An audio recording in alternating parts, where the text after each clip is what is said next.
며느라, 혹시 내 통장에서 돈 빼갔니? 방금 은행에 다녀왔는데 내 통장에서 돈이 빠져나갔단다. 어머니, 무슨 소리세요?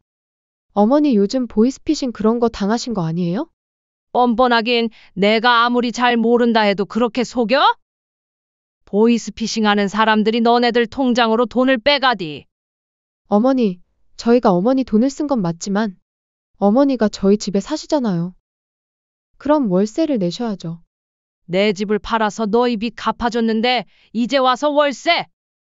너희들 힘들 때마다 도와줄 때는 넙죽넙죽 받아가더니 그렇게 도와준 부모를 아주 말라 비틀어질 때까지 짜먹는구나? 어머니, 말 다 하셨어요? 서로 이해하면서 살아야지. 어떻게 나이 드셔서 자식 생각은 안 하고 자기 생각만 하시는 거예요? 이해는 얼어 죽을 맨날 이해하고 참은 게 나다. 그럼 이왕 이해하시는 김에 이번에도 이해해달라고요. 어머니도 시집살이 해봐서 며느리가 시어머니랑 사는 거 힘든 거 아시잖아요? 그럼 자식 위해서 요양원에 스스로 들어가실 줄도 아셔야죠. 너네들이 사고 쳐서 빚져서 내가 갚아주지만 않았어도 같이 살 일 없는 거 아니었니? 또 그 얘기 지겨워 죽겠어요. 속이 그렇게 좁아 터져서 어떻게 살아요? 저희도 한계가 있어요. 돈도 안 내시면서 계속 여기 계실 수는 없죠. 너희들이 내 돈을 훔쳐놓고 이제는 나가라고.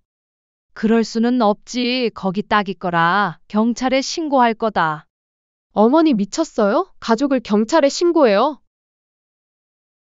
이번 사연의 주인공은 80세 박영옥 씨입니다. 영옥 씨의 손을 보면 그 삶의 무게를 알 수 있었죠.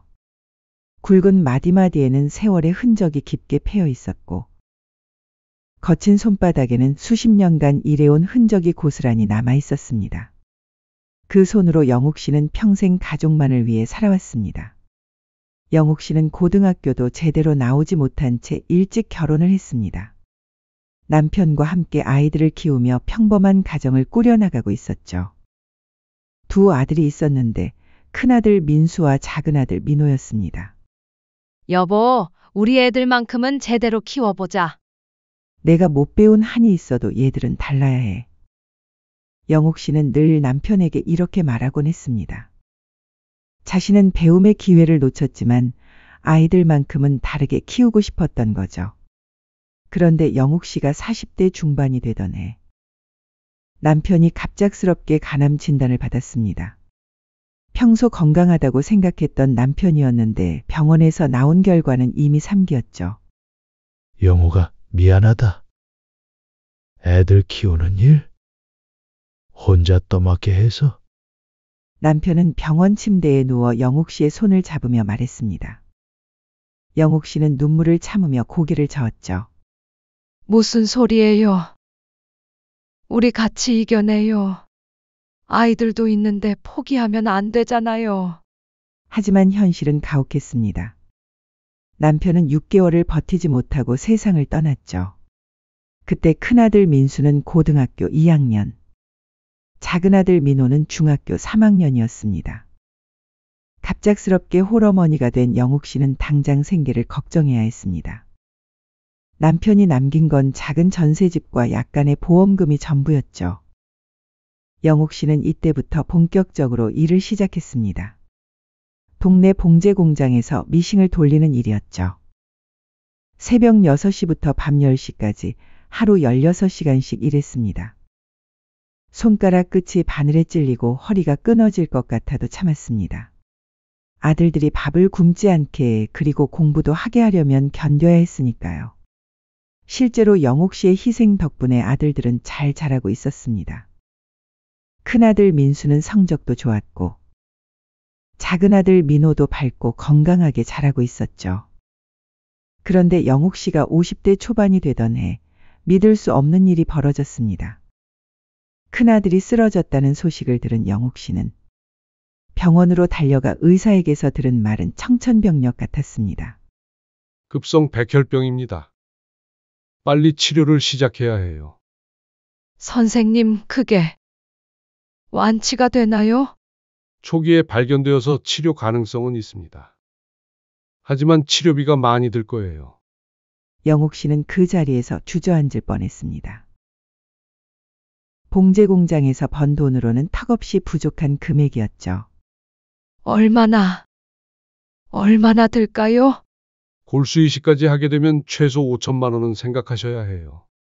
집으로 돌아온 영옥 씨는 밤새 잠을 이루지 못했습니다. 통장을 들여다봐도 1,000만 원도 안 되는 돈이 전부였죠. 그때부터 영옥 씨는 어떻게든 돈을 마련하려고 했죠. 먼저 집을 담보로 대출을 받았습니다. 그래도 2천만 원이 부족했죠. 영옥 씨는 주변 사람들에게 돈을 빌려달라고 했지만 큰 돈이다 보니 선뜻 나서는 사람이 없었습니다.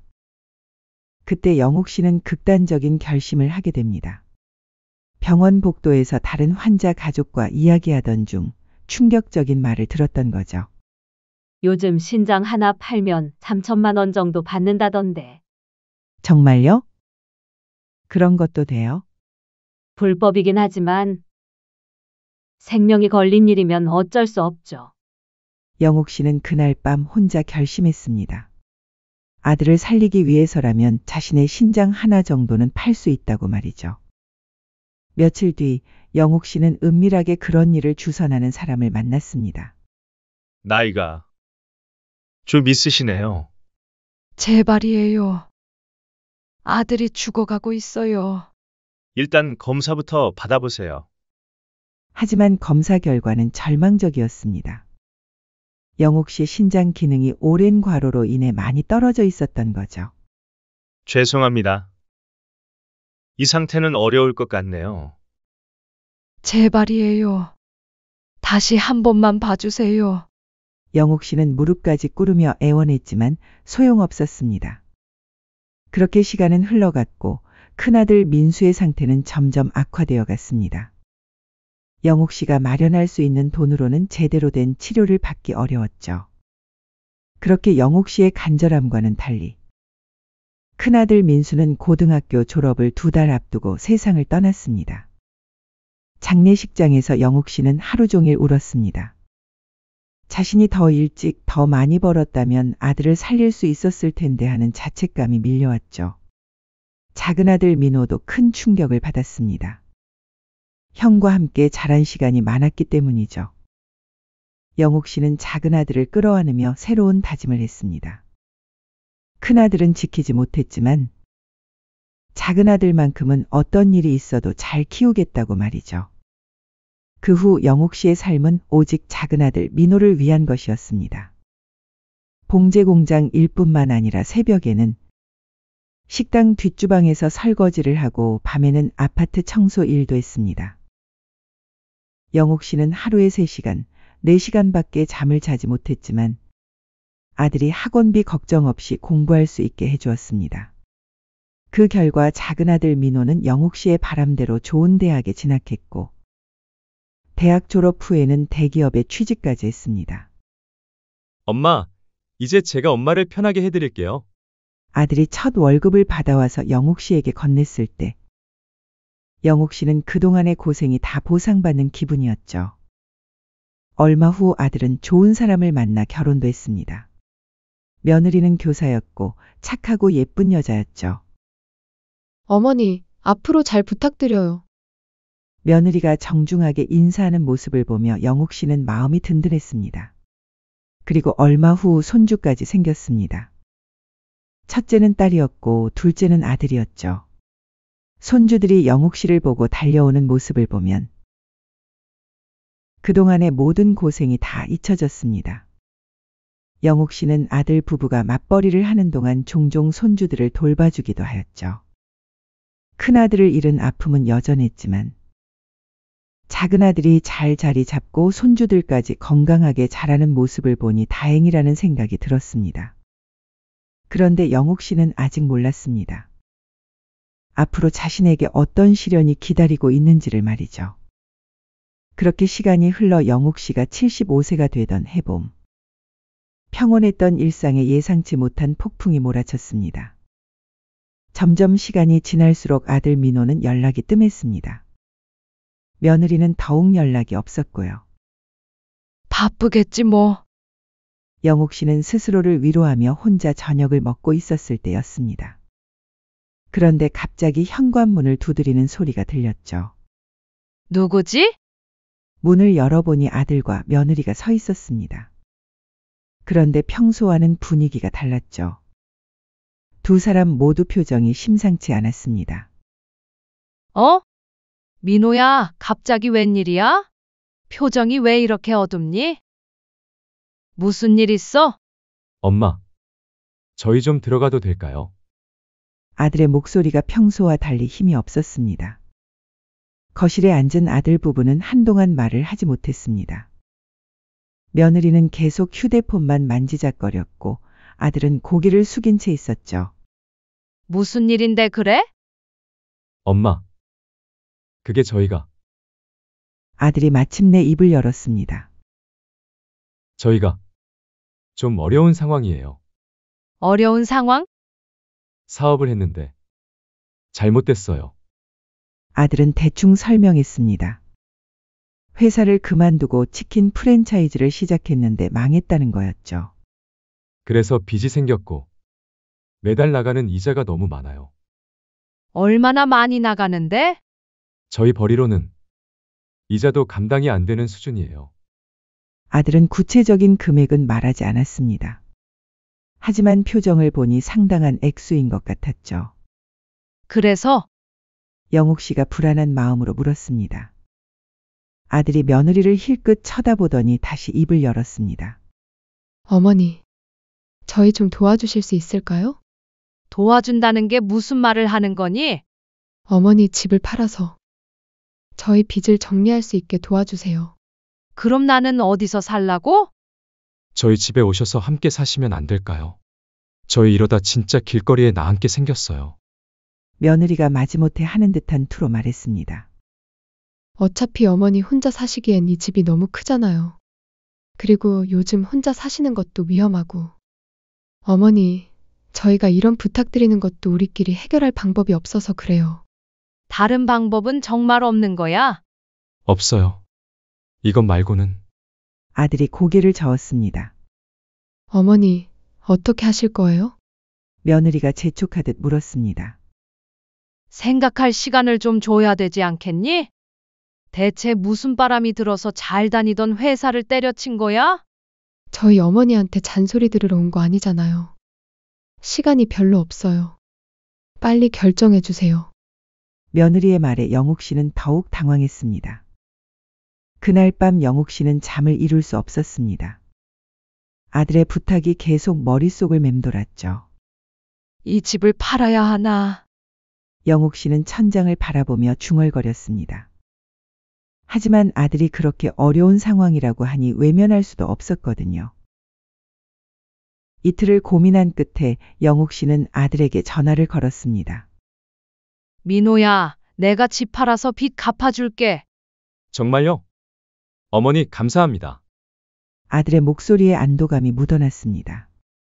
언제까지 돈 줘야 하니? 빠를수록 좋아요. 한 달 안에 가능할까요? 아들의 재촉에 영옥 씨는 마음이 급해졌습니다. 집을 내놓은 지 3주 만에 매수자가 나타났습니다. 영옥 씨는 그 돈으로 아들의 빚을 정리해 주었죠. 어머니, 고맙습니다. 그러면 다음 주쯤 너네 집으로 이사할게. 알겠어요. 그럼 방 정리해 놓을게요. 얼마 후 영옥 씨는 짐을 정리해서 아들 집으로 이사를 갔습니다. 가구들은 대부분 버리고 옷가지와 생필품만 챙겨왔죠. 아들 집은 영옥 씨가 살던 곳보다 훨씬 작았습니다. 방 2개의 작은 거실이 전부였죠. 어머니, 이 방 쓰세요. 며느리가 가장 작은 방을 가리켰습니다. 고마워. 영옥 씨는 작은 방 하나를 배정받았습니다. 창문도 작고 햇볕도 잘 들지 않는 방이었죠. 다음 날부터 영옥 씨는 집안일을 도맡아 하기 시작했습니다. 새벽 5시에 일어나 아침을 준비하고 아들 부부가 출근한 후에는 집안 청소와 빨래를 했죠. 처음 일주일은 그럭저럭 괜찮았습니다. 하지만 시간이 지날수록 분위기가 달라지기 시작했습니다. 어머니, 요리할 때 기름 냄새가 너무 많이 나요. 환풍기 좀 틀어주세요. 며느리가 영옥 씨에게 말했습니다. 아, 그래? 미안해. 그리고 청소할 때도 구석구석 좀 더 신경 써주세요. 다시 해야겠어요. 며느리의 말에 영옥 씨는 당황했습니다. 나름대로 열심히 했다고 생각했는데 부족하다는 거였죠. 또 다른 날에는 이런 일도 있었습니다. 어머니, TV 소리 좀 줄여주세요. 저희가 드라마 보는데 시끄러워요. 그리고 어머니 방에서 냄새가 나는 것 같은데 환기 좀 자주 시켜주세요. 며느리의 말에 영옥 씨는 상처를 받았습니다. 아들도 점점 무관심해졌습니다. 심지어 생활비까지 제한을 받게 됐습니다. 한 달이 지나자 영옥 씨의 위치는 더욱 애매해졌습니다. 어머니가 하신 음식은 대체로 너무 짜네요. 요즘은 저염식으로 하는데 말이에요. 빨래도 제대로 안 돼요. 세탁기 사용법 좀 배우세요. 심지어는 주말이 되면 오히려 집에서 나가라고 말하기도 하였죠. 자기들이 집에서 쉴 때 같이 있으면 불편하다는 거였습니다. 어머니, 주말인데 하루 종일 집에만 계시지 말고 가끔 산책이라도 하세요. 계속 집에 계시면 저희가 답답해요. 영옥 씨는 점점 위축되어 갔습니다. 내가 여기서 뭘 하고 있는 건가? 영옥 씨는 가끔 이런 생각을 했습니다. 자신의 집을 팔아서 아들을 도와줬는데 이제는 집안에서 함부로 대우받고 있었거든요. 어느 날 저녁 아들 부부가 속삭이는 소리를 우연히 들었습니다. 여보, 어머니가 계시니까 너무 불편해. 근데 어쩔 수 없잖아. 우리가 먼저 집에 들어오시라 한 건데. 언제까지 이렇게 살아야 할까? 그냥 요양원에 들어가시면 안 되나? 거기에 또래 노인도 많아서 말벗도 있고 훨씬 편할 텐데 말이야. 그럼 그 요양병원비는 우리 조상이 내주게. 요즘 요양병원도 비싸. 그건 어머니 돈으로 하면 되잖아. 영옥 씨는 가슴이 무너져 내리는 것을 느꼈습니다. 자신이 짐이 되고 있다는 걸 직감했거든요. 그날 밤 영옥 씨는 혼자 방에서 울었습니다. 자신의 집을 팔아서 아들을 도와줬는데 이제는 짐 취급을 받고 있었거든요. 내가 뭔가 잘못했나? 하지만 달리 갈 곳도 없었습니다. 집도 팔았고 돈도 다 써버렸으니까요. 영옥 씨는 아직 몰랐습니다. 이것은 시작에 불과하다는 것을, 앞으로 더 큰 배신이 기다리고 있다는 것을 말이죠. 영옥 씨가 아들 집에서 산지 3개월이 지났을 때 상황은 더욱 악화됐습니다. 그날도 영옥 씨는 새벽부터 일어나 집안일을 하고 있었죠. 빨래를 널고 있는데 며느리가 거실로 나왔습니다. 어머니, 앉아서 얘기 좀 해요. 며느리의 표정이 심각했습니다. 영옥 씨는 불안한 마음으로 소파에 앉았죠. 무슨 얘기인데 그러니?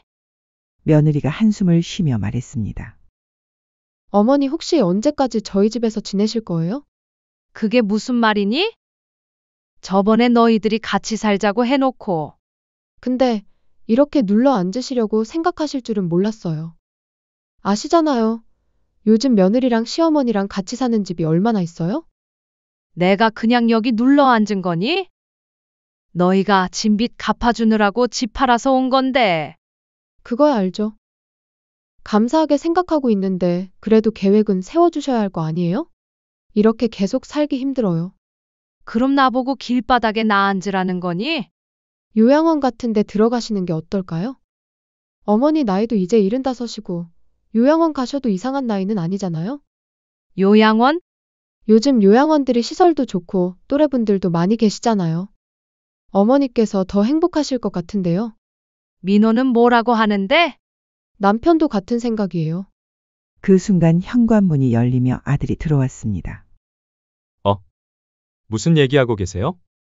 여보, 어머니께 요양원 얘기하고 있었어요. 아들은 잠시 머뭇거리더니 고개를 끄덕였습니다. 어머니, 사실 저도 그런 생각을 했어요. 영옥 씨는 믿을 수 없다는 표정으로 아들을 바라봤습니다. 어머니, 여기 계시는 것보다 요양원이 나으실 것 같아요. 내가 환자도 아니고 나는 안 간다? 요양원 갈 정도로 정신이 안 좋지도 않고. 너네는 부모를 요양원에 넣어놓고 싶은 거니? 에이, 어머니 혼자만 생각하지 마시고요. 사람 일 몰라서 어차피 조만간 요양원에 들어갈 일이 생길 수도 있어요. 이 좁은 집에 너무 대가족이 살고 있잖아요. 이롭다. 너네 말대로 내가 아프면 모를까 요양원에 들어갈 생각 없으니까. 다시는 그런 얘기 꺼내지 말거라. 오늘 얘기는 내가 못 들은 걸로 할게. 저희가 뭐 유배라도 보내요? 너무 닫아놓지는 마시고 생각은 한번 해보세요. 생각 하나만 하니까 같이 살기 불편하면 너네가 내가 살 집 구해다 주던가 하거라. 그렇게 요양원 아기는 일단락이 되었지만 그날 이후로 뭔가 묘하게 이상한 일들이 잦아졌습니다. 어? 내 핸드폰이 어디 있지? 아침에 충전해놨던 핸드폰이 없어졌습니다. 애야, 내 핸드폰 못 봤니? 아, 어머니. 제가 잠깐 빌렸었어요. 제 폰이 고장나서. 며느리가 영옥 씨의 핸드폰을 돌려줬습니다. 뭐 했는데? 그냥 급한 연락 좀 했어요. 영옥 씨는 별 생각 없이 넘어갔습니다. 그런데 며칠 뒤 더 충격적인 일이 벌어졌습니다. 은행에서 문자가 왔습니다. 계좌에서 돈이 인출됐다는 알림이었죠. 어? 내가 언제 돈을 뺐지?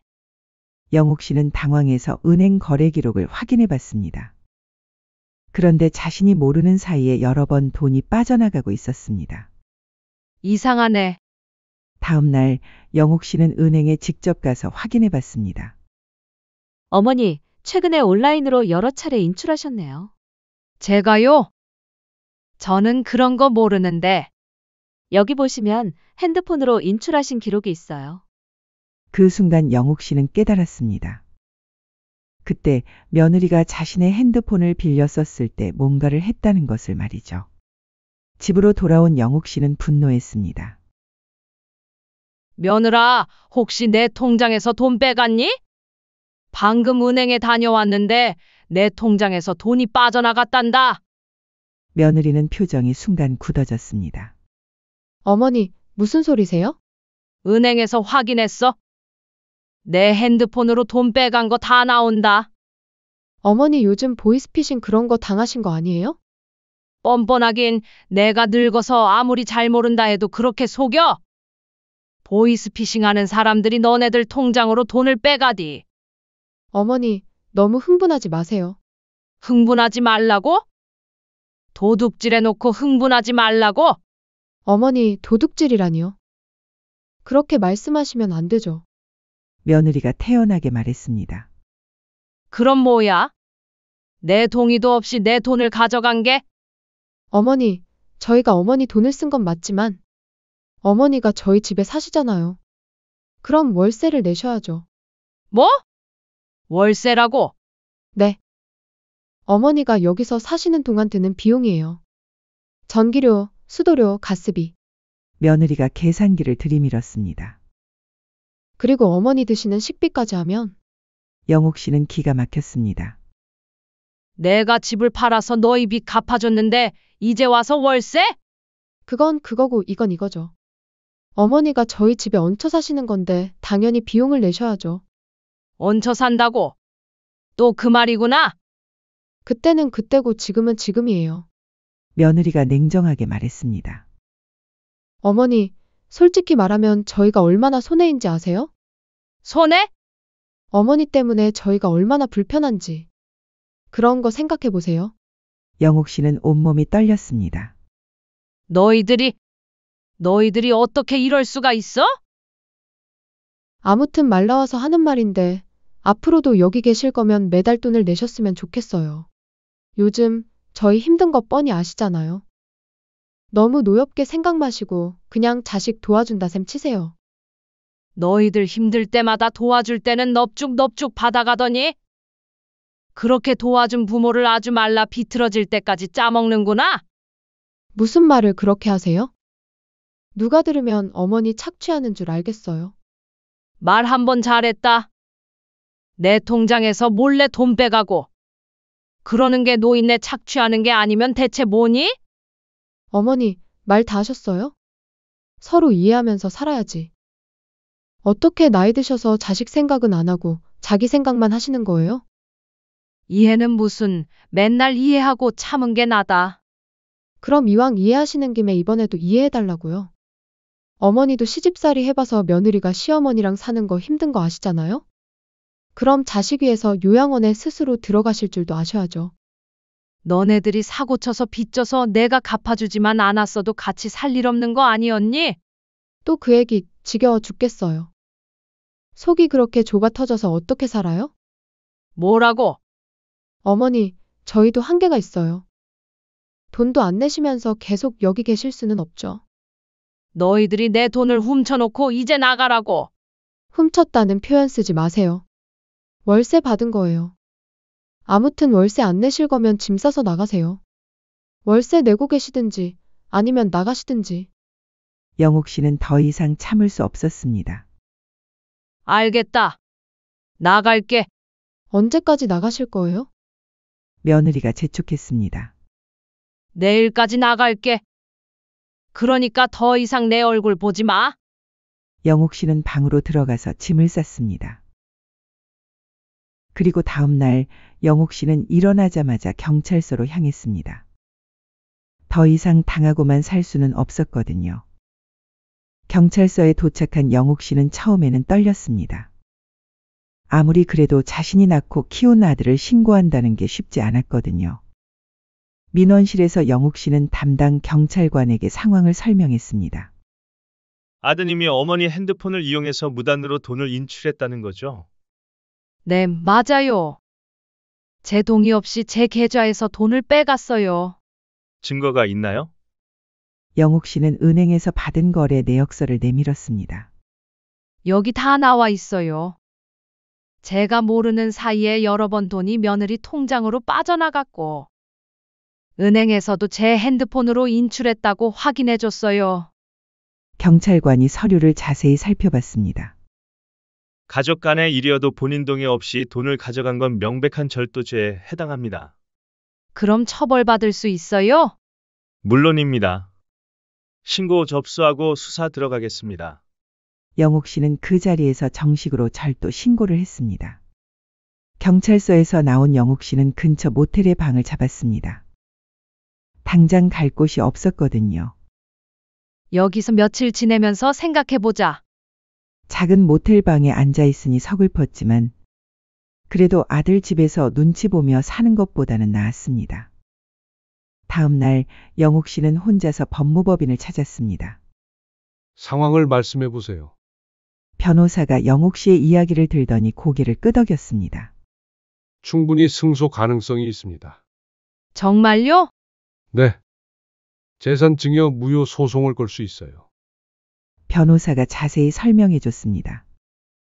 어머니께서 집을 파신 돈으로 아드님 빚을 갚아주신 건 증여에 해당하는데, 이후 아드님이 어머니를 학대하고 재산을 훔쳤다면 증여 무효 사유가 됩니다.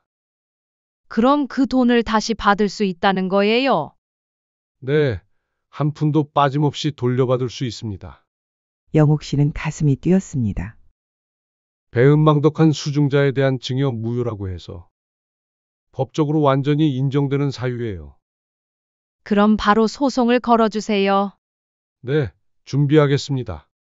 며칠 후 아들 민호에게 법원 소장이 날아갔습니다. 동시에 경찰서에서도 연락이 왔죠. 아들은 당황해서 영옥 씨에게 전화를 걸었습니다. 어머니, 이게 무슨 일이에요? 경찰서에서 연락이 왔는데. 당연한 거 아니야? 도둑질 했으니까. 영옥 씨의 목소리는 차가웠습니다. 저희가 언제 도둑질을? 뭔가 오해가 있는 것 같은데. 오해? 내 핸드폰으로 내 돈 빼간 게 오해야? 저희가 잘못했어요.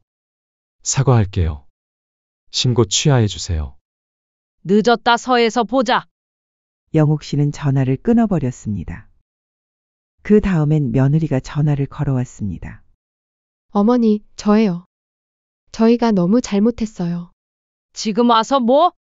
어머니, 제발 용서해 주세요. 정말 반성하고 있어요. 이렇게까지 하실 필요는 없잖아요. 용서? 나보고 나가라고 했으면서? 어머니, 그럼 어떻게 하면 될까요? 뭐든지 할게요. 아무것도 안 해도 돼. 법정에서 보자. 영옥 씨는 며느리 전화도 끊었습니다. 수사가 진행되면서 아들의 행동들이 하나씩 드러났습니다. 핸드폰을 빌려서 은행 앱에 접속한 것, 영옥 씨 몰래 여러 차례 돈을 인출한 것, 모든 게 증거로 나왔죠.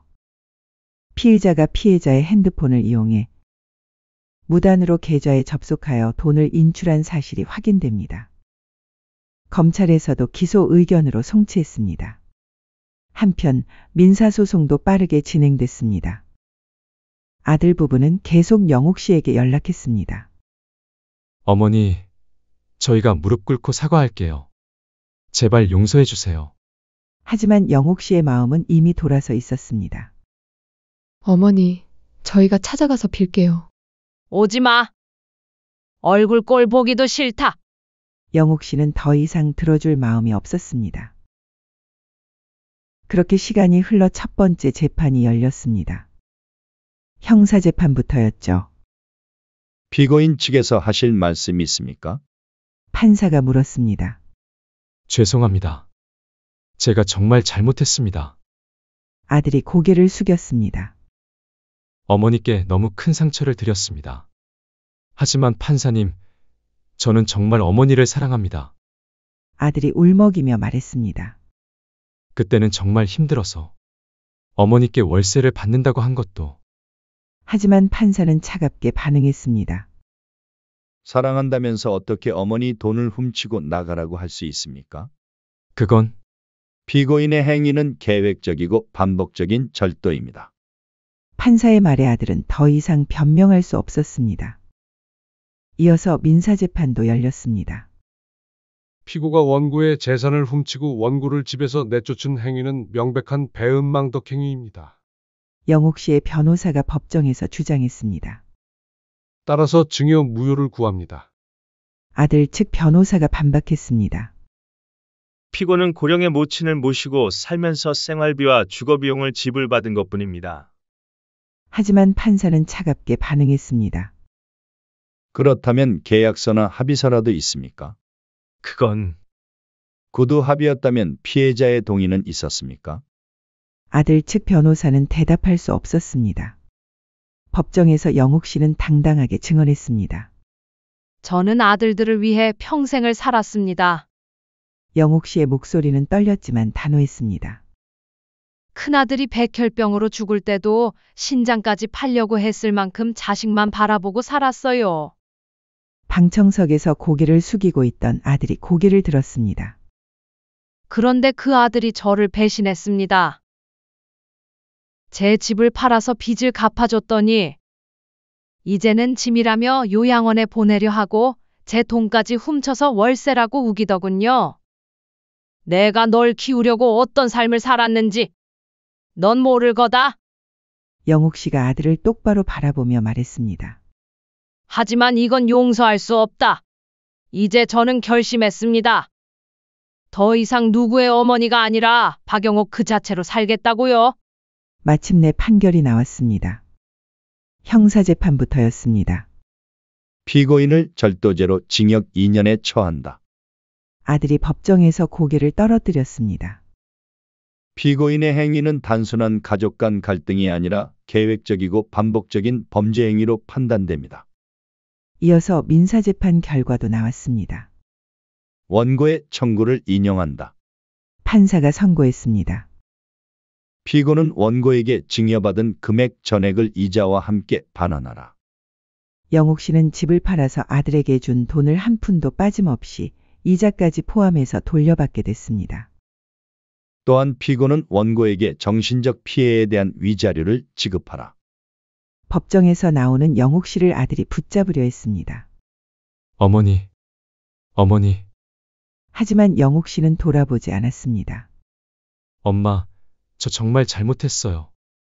한 번만 용서해 주세요. 아들의 절규에도 영옥 씨는 걸음을 멈추지 않았습니다. 며느리도 뒤쫓아왔습니다. 어머니, 저희가 어떻게 하면 될까요? 정말 뭐든지 할게요. 늦었어. 영옥 씨가 차갑게 말했습니다. 너희들이 나보고 나가라고 했을 때 이미 끝났어. 법원을 나선 영옥 씨는 하늘을 올려다봤습니다.